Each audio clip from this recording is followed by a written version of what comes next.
On Britain's streets, a battle is raging. Over 11 million of us rent. Oh, God. But thousands fall victim to rogue landlords. There's just water cascading through here. Why should I live like this? 2 million of us are private landlords. He's owed almost £10,000 in rent. But many face financial ruin at the hands of bad tenants. You're supposed to be out by yesterday. Well, we're still here. Get your hands up. Don't push. And that is what you're dealing with. In this series, we're on the front line with the enforcement officers who crack down on rogue landlords. There's a lot of scams going on. This is gross exploitation. It just can't continue. And the experts whose job it is to evict bad tenants. This kind of stunt boils my blood. It can be a little bit scary at times.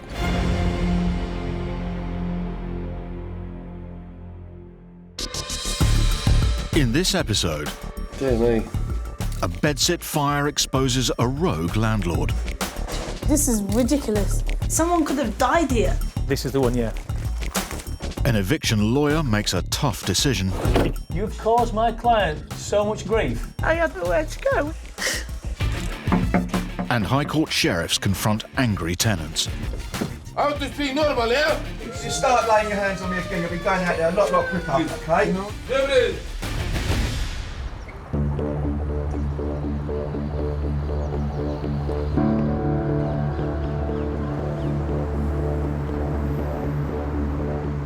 Four out of 5 of Britain's private landlords own just one rental property. This means that when a tenant stops paying the rent, the result can be devastating.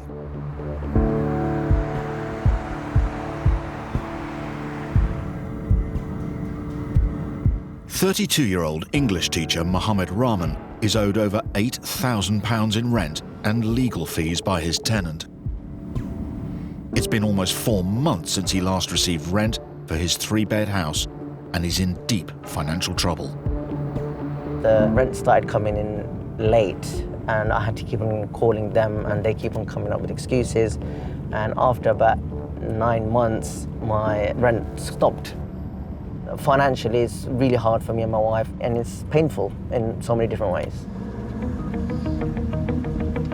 Desperate, Mohammed has asked eviction specialist Paul Shamplina for help. A week ago, they took his tenant to court. We were successful in obtaining a 7-day possession order against these tenants, and now it's run out. So I want to go back and see whether this lady is in the property, and if she is, then we know that we're going to most probably have to go and get the bailiffs in. People have a perception of landlords, they're these greedy property investors that just want to make money out of people. They're just normal people, you know. 80% of landlords out there have 1 and 2 properties, you know, and it's really, really hard. Hi, Mohammed. Morning, how are you? How are you doing? I'm all right. Are you okay? I'm kind of, yeah. You're a little bit nervous, I presume? I am, yeah. Okay, so what I'm going to do is I'm going to knock on the door, see if she's here, and if she hasn't left, then we have to have a conversation about how we need to evict the tenants. Let's do it. We pitch up early in the morning to try and get tenants in. Some of them would slam the door in your face, or some of them would get verbal, and sometimes they would get physical. So, yeah, you're quite jittery. You don't know who's behind that door, and you don't know what reaction you're going to get. All right, let's go. Hello? Hello? Hi. You're the tenant? Yes? Yes. This is the letter explaining what happened at court. This is the landlord. You know the landlord? He's owed almost 4 months' rent. Maybe. He's had no money. He got a possession order last week. Are you going to be leaving then? Yeah. That was expected. I was hoping that they'd come to their senses, either pay the rent or leave. I was really hopeful, but it didn't work out that way. Mohammed and Paul strongly suspect there are a lot more people living in the house, which will make the eviction more challenging. The next time we're going to come back here is going to be with bailiffs. Yeah.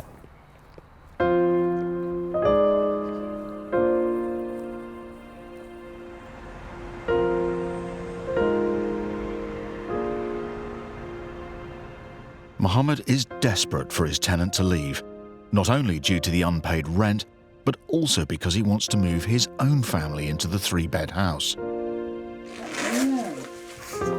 At the moment, all 4 of them are sharing one room in his brother's home. So this is basically our sleeping room, our chilling room, my work room, my children's playroom, my wife's dressing up room. Yeah, it's hard. 2 years ago, when he bought the 3-bedroom house, he planned to rent it out for a time while he saved enough to refurbish it. There's no zip. Press it a bit harder. But when his tenant stopped paying the rent, his life was turned upside down. Can you do one of these shapes? It's really hard not to get angry about something like this when you're living cramped in a room. Even though Mohammed works full-time as an English teacher, he's finding it hard to cope. I've had to think of different ways of making money.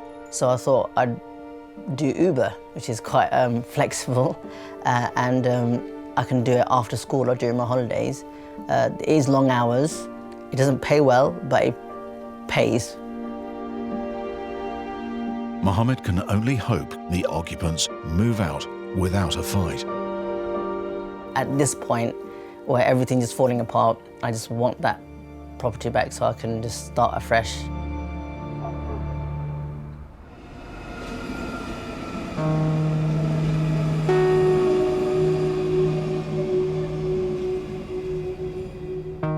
Nowhere is Britain's housing crisis more acute than in London. A lack of affordable accommodation means vulnerable tenants are often squeezed into substandard and dangerous housing.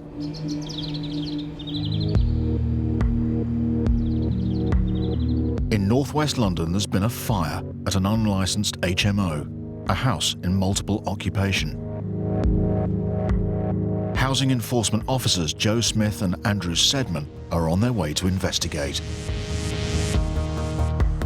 I don't know how the fire broke out, but I do know that the property does have a full automatic fire detection system. However, the fire officer said that that wasn't working.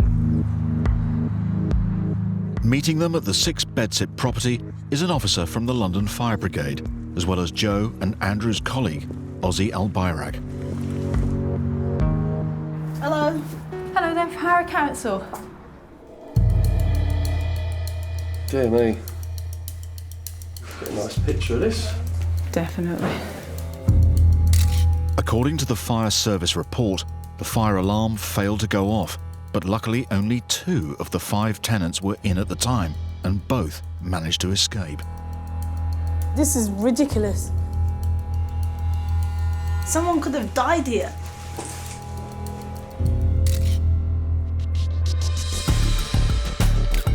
Still to come. You ain't condemning the building, are you?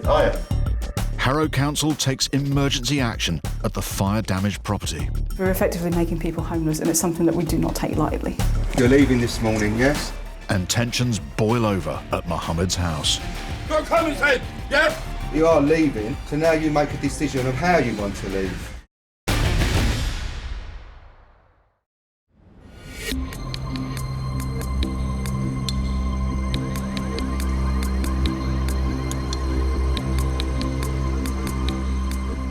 Dear me. Council housing officers and the London Fire Service are investigating a fire at an unlicensed HMO in Harrow. Fire alarm system wasn't in operation at the time, and that was my biggest concern. The building is currently home to 5 tenants, but the fire officer is so worried about their safety, he's called in the council. Oh my. Dear me. If you look up, it goes all the way up.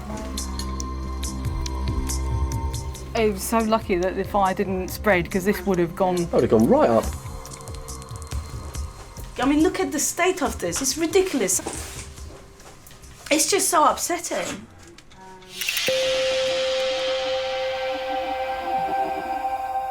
Upstairs, Ozzy finds one of the tenants, Victoria. The fire began in her bedsit. I just want to make sure you're okay. Fine. How did the fire start?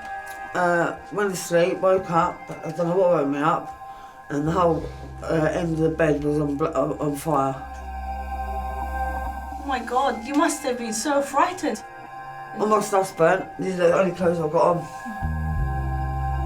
It's unclear to the housing officers exactly how the blaze started, but what is becoming apparent is that the house is beset with dangerous problems. This house is not safe for anyone, and we're worried. This is ridiculous. And we can't be having people staying here. Can't believe it, you know, just how quick it spreaded. We've got a hole in a fire door, which means it's no longer a fire door because we've got a hole in it. Smoke will pour through. Hello? Are there no locks on the doors? Yeah, this is someone's room. Shocking, isn't it? Hello, there's a... Morning. Good morning. We're from Harrow Council. We've got the fire brigade You're just Harrow having... Council, Yeah. Right. On the ground floor, they meet 79-year-old widower and retired soldier William Ailey, who's lived here for almost a year. This is my own personal room, yes. Okay. Yes. Well, I must say, it's very well kept. And when I moved in here, there was nothing in here. I spent quite a lot of money for all the things I got here. Yeah, William was lovely. Were you here when the fire started, sir? No, I was out. I was at the hospital, actually. When I came back, I seen the fire people here. I wondered what was going on, you know. He was just so sweet, and he was sort of happy with his lot, but someone like William shouldn't really be staying in a property like that. I'm the only one that's got a key that only fits my door. All the keys fit all the room doors up there. That should never be. I wanted to make sure that he was safe, and the other residents of the property as well. I'm just going to plug this in and see what your wiring is like. That's interesting. That's switched off. Get a photo of that. Well, basically it's switched off, so there shouldn't be any noises being made. So that is, the neutral and the live have been reversed. So that is currently live, even though it's technically switched off. And I reckon that'll be the same for all the others. Yeah. Yep. Yeah. Something was definitely wrong with the wiring, and that's a real concern and a real risk to the residents, because it basically meant that anything could have caught fire at any moment. Goodness, no. That was locked. Yeah, I won't touch that. Well, basically, it's an exceptionally old consumer unit, and it's got exposed wiring, which is basically mains supply, so that's 230 volts right there. If you touch that, you're electrocuted. My carer, she came to clean there one day. When she got over the handle to wipe clean everything there, she screamed. I came rushing out. I said, "What's the matter?" And she said, "It's all alive, it electrocuted me." She never came back, never to come back to work. I had to get someone else. I'm not surprised, that's terrible. Great call point. Look at that. I'm disgusted at the property. It really is in an atrocious state. By law, the landlord should have electrical and fire safety certificates for the property. Joe wants to see them and calls the landlord. Hello, my name's Jo Smith. I'm from Harrow Council Environmental Health. You're aware that there was a fire there over the weekend, yes? Right. Well, we're here basically to inspect the damage that's been caused. I want you to provide me with an electrical safety certificate for the whole of this property. I also want you to provide me with the fire safety certificate regarding the fire alarm system, which apparently wasn't working at the time of the fire. I am telling you because I'm an enforcement officer. You need to get an electrician down here to make sure that the wiring is safe. Okay? Thank you. The landlord might not be keen to cooperate, but Joe's prepared to fight to protect his tenants.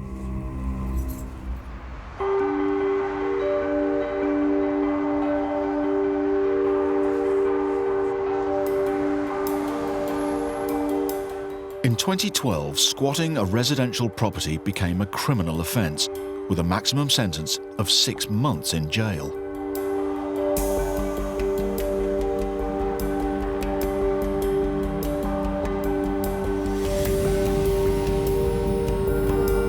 Lawyer Chris Sharpe from the Landlord Group is on his way to serve squatters in Winsford, Cheshire, with an eviction notice. If the occupiers are there when we get there, I will explain to them in no uncertain terms. They will have 24 hours. That is it. Carl, the owner of the 3-bedroom bungalow, is currently away, working in Mexico. Chris suspects the squatters know that and are hoping no one will notice they've taken over his empty home. My motivation is simply to get the people in there out, because that's what my instructions are from my clients. We hope it will be peaceful and we hope it will be straightforward. We don't want any problems. So if you can see, it's a lovely little suburban street, and then you've got this. It is just a wreck. These people just have no regard whatsoever.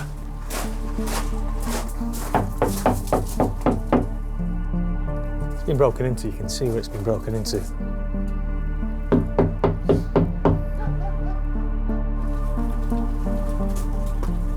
Can't hear anyone, but there's definitely a dog in there. Now the eviction notice is served, the squatters have just 24 hours to get out or face arrest. Oh, just as homely around the back as well.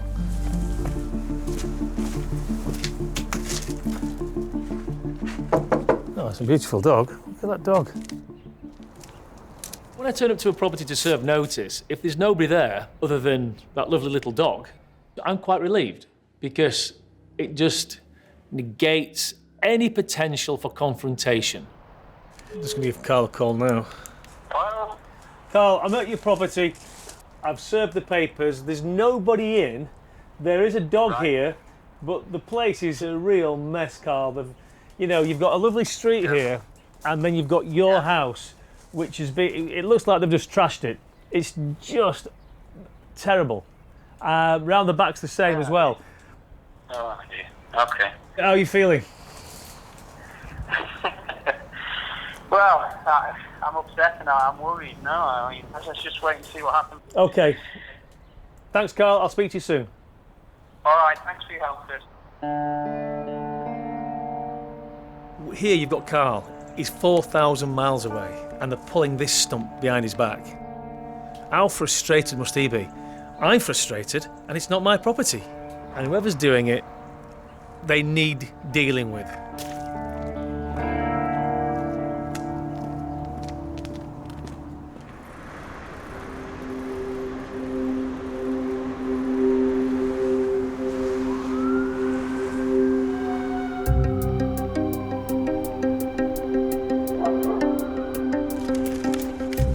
Less than 24 hours after visiting the fire-damaged property, Harrow Council Enforcement Officer Joe Smith is back. It's upsetting, really, to see people live in a state like this. Disturbed by the rundown conditions and dangerous wiring, Joe has issued an emergency prohibition order, in effect declaring the property unfit for habitation. Because the electrics are shot for the whole property, I don't think it's personally safe for any of the tenants to be here. So we're effectively making people homeless, and it's something that we do not take lightly. The last thing we want to do is make people homeless, but in this situation, their welfare meant that they couldn't stay at the property because it was unsafe, and I didn't want to have that on my conscience. If another fire had happened in that property, I don't think I could have lived with myself having known about it and not done anything. Joe needs to let the 5 tenants know it's too dangerous to stay here and they have to leave. Hiya. Hi. I just wanted to give this to you. It's a copy of the prohibition order. You ain't condemning the building, are you? Are you? Really? Yeah, that's a prohibition order that basically says that it shouldn't be lived in. But at the end of the day, like, it's a roof over our head. It is, but I'm more concerned for your health and safety, yeah. so... I appreciate that. Nice to meet you, Joe. Okay, so we got the housing with this tomorrow, okay? Bye then, Joe. Thank you, yeah?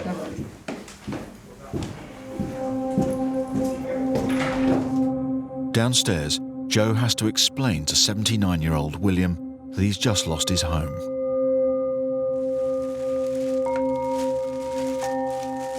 Telling William and the other tenants that they weren't allowed to stay in the property was difficult because they didn't really fully comprehend the nature of the danger, and they were reluctant to leave, understandably so, but with William it was exceptionally difficult. So it does mean that you have to present yourself down to the council officers as homeless. You will be placed in temporary accommodation until a proper, safe house can be found for you. Yeah. Is that okay? Yeah. Okay. Many thanks indeed. Thank you for your help. No problem, William. Thank you. Just shut this behind you. Okay, thank you.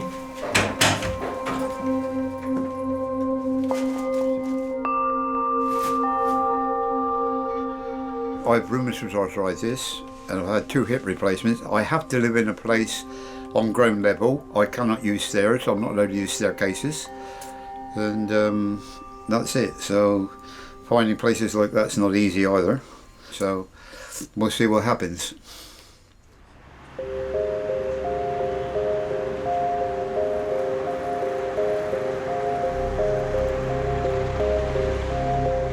To ensure the landlord receives the prohibition order, Joe decides to deliver it in person. Until he carries out the electrical works that I've specified in the order, he won't be able to use it as residential accommodation. Here. Very nice.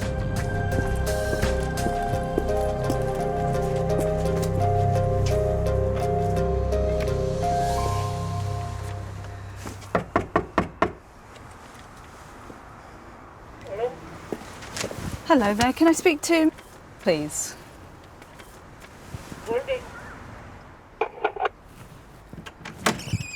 Hello there, sorry to disturb you.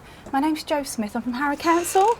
I just wanted you to give this to, please. Yes, sure. Okay, it's basically a prohibition order. Is in at all? He's going to work. He's at work? Yeah. Okay, but... If you come here, I'm telling you to pay. Thank you very much. Thank you. Goodbye. Now Joe has served the prohibition order, the landlord is forbidden from renting out rooms until he carries out the council's demands.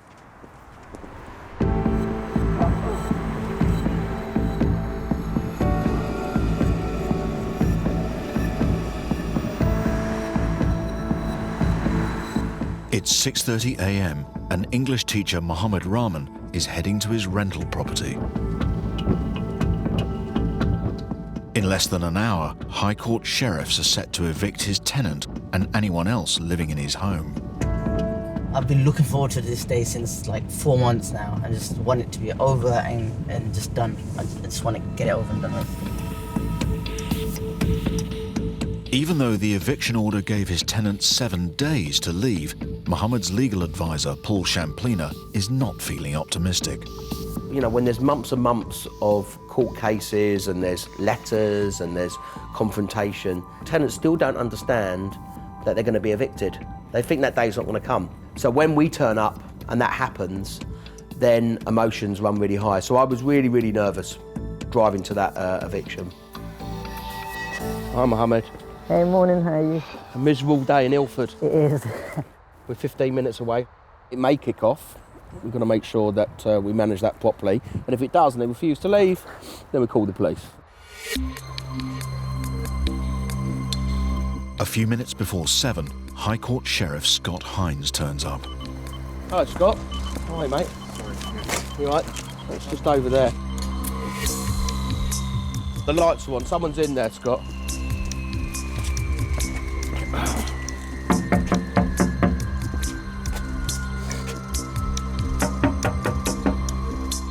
Morning.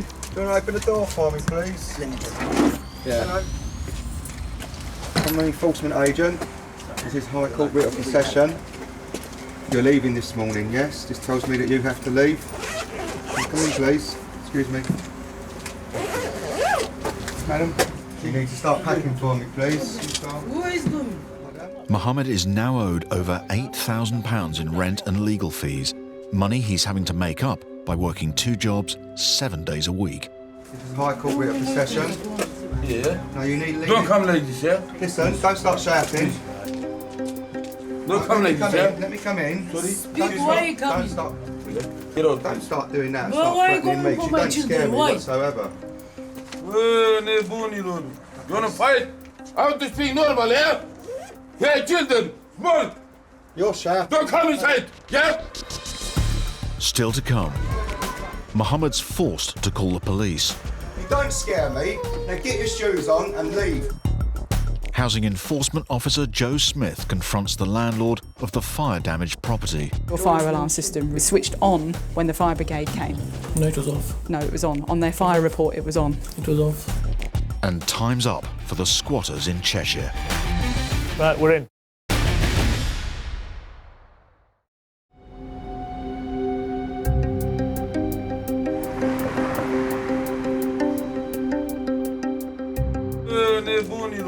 You want to fight? I want to speak normal, yeah? High Court Sheriff Scott Hines is trying to evict Mohammed Rahman's tenant from a 3-bed property in Ilford. I'm going to be honest with you. We can do this 2 ways, okay? The first way is I help you pack a bag and I help you carry it out. The second way is you're going to be carried out as well, which I really don't want to do. But you are leaving, so now you make a decision of how you want to leave. Because you are leaving. When we tell them they've got half an hour to bag their stuff up and leave, then the reality kicks in and then all the emotions come out. If someone becomes aggressive, then it becomes a different scenario. Hey, children, come on! Some people will try and intimidate so that it doesn't go ahead. Please, please. Get your hands off me now, please. okay? Don't push. Don't push. Okay? Yeah? Don't distress. Listen. Calm down. We don't want to distress the children. We don't want to distress the children. If you start laying your hands on me again, you'll be going out there a lot quicker, okay? Take your paperwork. Okay? Listen, please. You can look at me all you like, you can stare at me all you like, okay? You don't scare me. Now get your shoes on and leave, please. I've asked you nicely. You've started getting aggressive. Get a bag packed, get stuff for the children and leave. With the situation getting out of control, Mohammed has called the police. We've got a High Court Sheriff in there with a High Court writ, and the occupants, tenants, won't leave.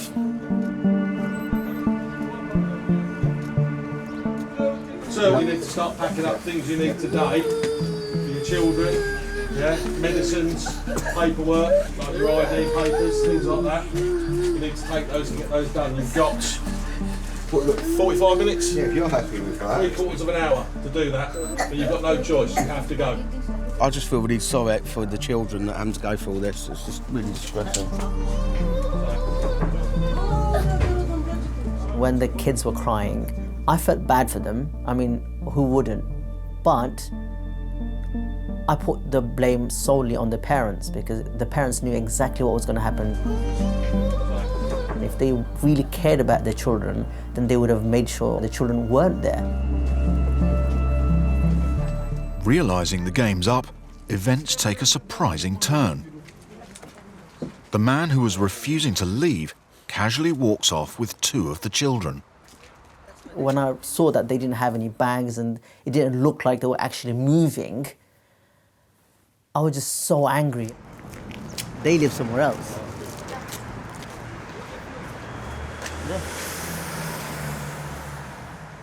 So I've just seen them just walking to the house. They live in that property. So they just live right across from my house. See ya, bye-bye. Bye, take care. At Mohammed's house, there's another surprise. There were 7 upstairs. It appears his tenant may have been subletting rooms in the house. Allegedly, she was charging £600-800 a month. She was making money. I suspected there could be more people in the property, but I didn't have a clue at that point. And of course, if the police hadn't have turned up, God knows what would have happened. You know, the brother who was kicking off could have shouted down, and you know, all hell could have broke loose. So, yeah, it was a fractious situation. Could you just sign there for me, please? Yeah. Now Scott's sure everyone's left, Mohammed can finally have his home back. Well done, Scott. You've done a really good job. No problem. Very, very good. I earned my money today, haven't I? You've earned your money. Look at the garden. Huh? Rubbish that they left there. Oh, my God. Oh, that's disgusting. None of that was yours? None of that was mine. None of this is mine. You're going to have to skip all this. I am, and that's going to cost you more money. It's not just the garden that's a shock. They soon discover that every space has been converted into a bedroom. This is supposed to be the the dining room, the lounge, but this isn't a bedroom. They're double beds, most probably 2 people were sleeping in each bed, trying to maximise as much money as possible. She's still outside, the woman. She's still outside, yeah. I think you might need to leave someone in here. Yeah, I'm just going to call my brother, because if I go work, I can't have no one coming in here.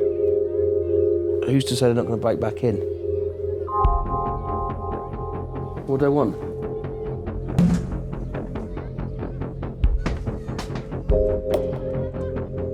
One of the women called me a terrorist, another one called me ISIS. I mean, I tried to give it a show that I wasn't scared, I wasn't intimidated, but it did feel like a war, and it was a war that I was always losing. I just have this feeling that it's not over yet. With these guys, they just come up with surprises. Because I know they've just gone down the road, they're probably just waiting for that house to be empty. I'm just thinking, what's going to happen next?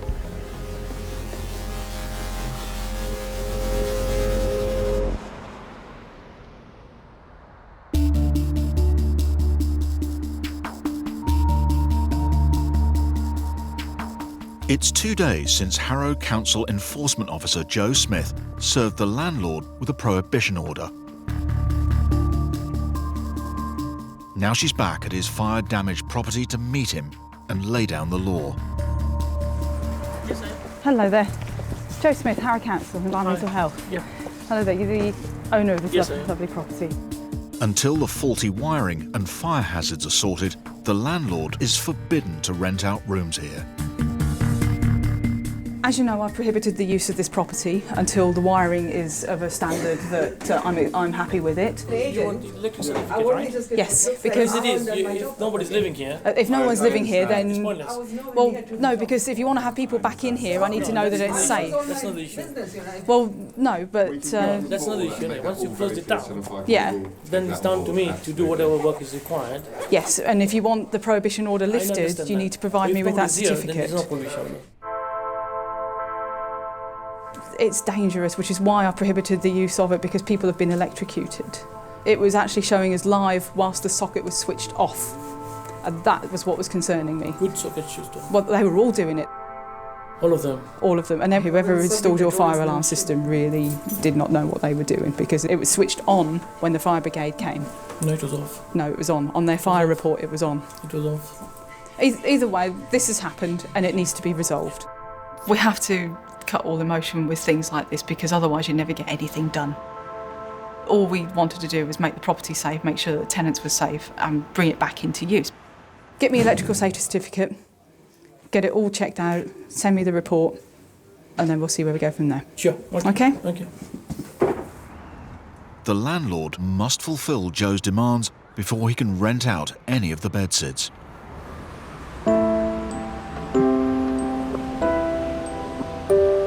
But one of his former tenants, 79-year-old William, has no intention of returning, as he has a new home. This is the lounge room in the bedroom. The council offered this accommodation for me. They said they got something for me straight away. They got the transport for me. They packed everything for me. They brought it here, brought everything in. I never had to do anything. It didn't cost me a penny. The other place where I was, it was a third of the size of this place here. And just here is the bathroom, toilet. I don't want to make anybody homeless, let alone someone like William, who was absolutely lovely and really did affect me in that respect. And now I know that he's somewhere safe, he's warm, he has a lock on the door, he has heating and lighting that works and is not going to electrocute him with the touch of a switch. It's brilliant. And I love the fact that he's now safe and well. It's really good, really good. It's peaceful and quiet, you know. The neighbourhood is peaceful as well here. It's very good. It's a godsend.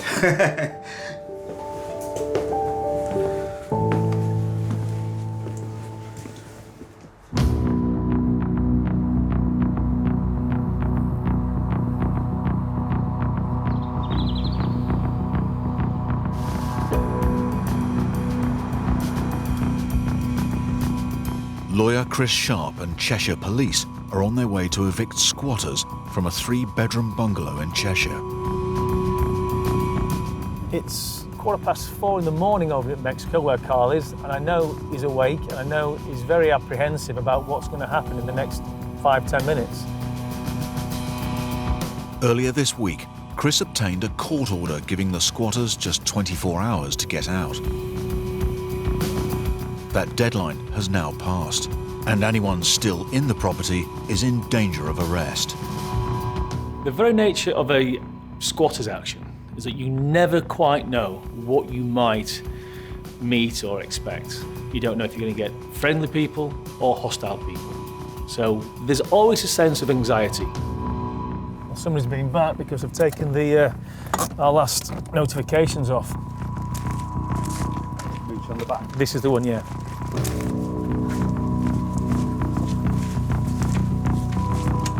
Hello? No?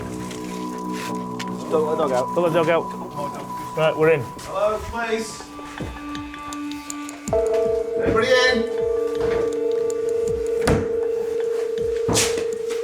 Obviously, signs it's being used.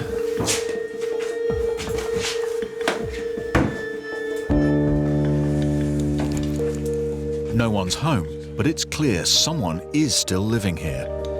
That television's on. This heater, still on. People are still living here. They're still using this place. What legitimate tenant uses this modern locking device? It's like a railway sleeper.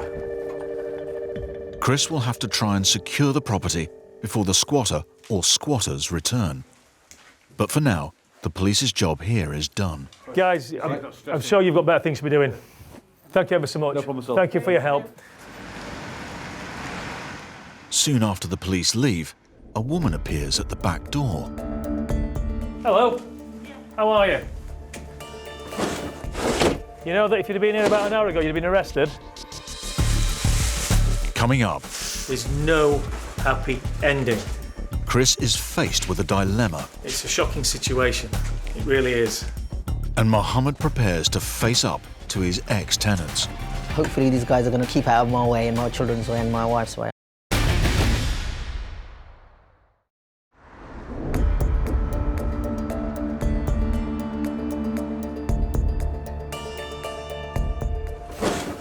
You can't come in. Lawyer Chris Sharpe has been tasked with evicting squatters from a property owned by a landlord living in Mexico. One of the squatters has just turned up. It's a criminal offence for you to be in this property. If you'd have been here this morning, you would have been arrested because we had 4 police officers here this morning. So it's up to you what you want to do, but you're not coming in. Okay. Okay. I understand. I was just looking for somewhere to live. I was made up that I had a roof to get over my head to go to. The woman has been squatting in the bungalow for at least 6 weeks. The builders are going to be securing it. Okay. Nobody can come back in then. Okay. So if you need a hand with some of your gear, Okay. we can get it for you. Okay. Do you want to come in and show me what is yours?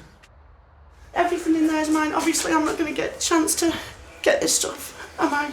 Well, we can put it outside for you. That's not a problem. Okay.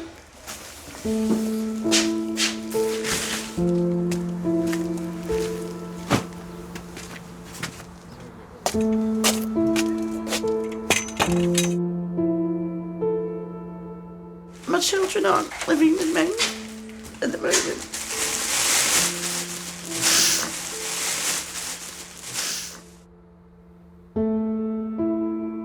I suffered badly with my back due to an accident I had. So I was finished in care work, which I loved, and if I'm honest, things I started going downhill when I lost my job.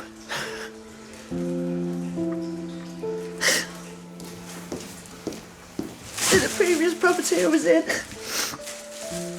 I had my benefits stopped a couple of times, and my arrears just went mounting up and I couldn't catch up. And I've become further and further behind. And this is the outcome. I was just made up to have somewhere to go.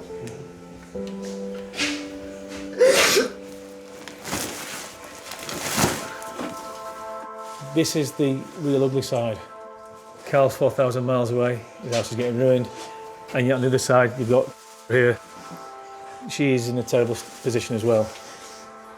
There's no happy ending. Not for Carl, not for... It's a shocking situation, it really is. That moment that you realise the desperate situation of some individuals, she looked broken.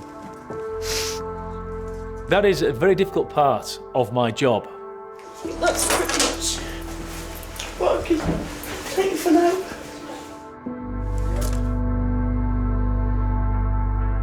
When we started this process, we knew we were dealing with something underhand. But what's come to the surface is clearly a very vulnerable individual. We've still got to deal with this, but this shouldn't be on Carl's shoulders. This is not his problem to carry.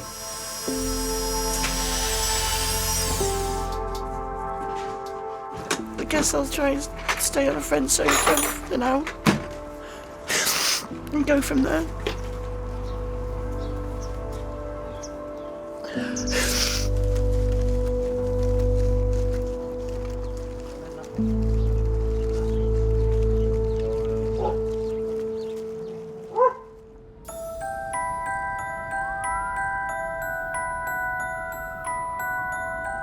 It's 3 months since Mohammed Rahman evicted his tenant.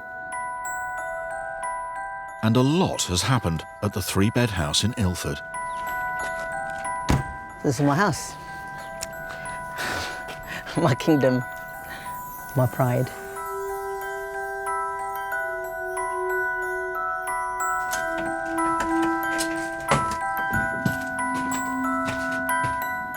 We're doing a bit of an extension. It's for my children. We've stayed in such a cramped place. I just want to show them that we can do better and we can make a bigger space for them to run around and grow up in. His tenant left owing him over £8,000 in unpaid rent and legal fees, money he's unlikely to see again. But despite being broke, he's determined to create a comfortable home for his family. Basically, I've maxed out on my credit cards, maxed out on the amount of people that I'm asking to borrow money from, and I'm also doing Uber in my free time, after school, weekends, but we'll have a wonderful home to move into. So this is the first floor. Now I can say first floor because we're going to have another floor upstairs. His former tenant and her relatives still live around the corner, but so far it seems they've decided to leave him alone. I don't see any problems. As long as they keep out of my way and my children's way and my wife's way, I'm happy with that. I just want to start a new chapter, a new page, and just forget about it. I'm just trying to look to the future. Just excited and looking forward to getting this house done.